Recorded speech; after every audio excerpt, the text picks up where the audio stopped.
گمراہ کرنے والوں سے بچو۔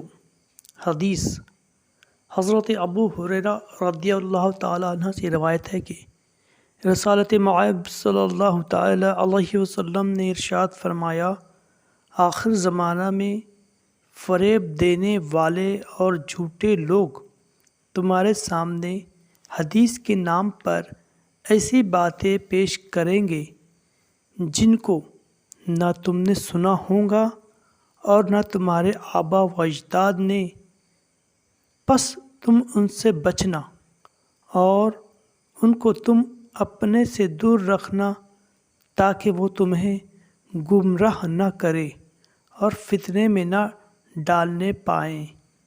حدیث بحوالہ مسلم۔ اگر آپ نے ابھی تک ہمارا چینل سبسکرائب نہیں کیا تو ابھی سبسکرائب کریں اور بیل آئیکن کو کلک کر کے ہماری لیٹسٹ ویڈیوز کے بارے میں اپڈیٹ جانیں۔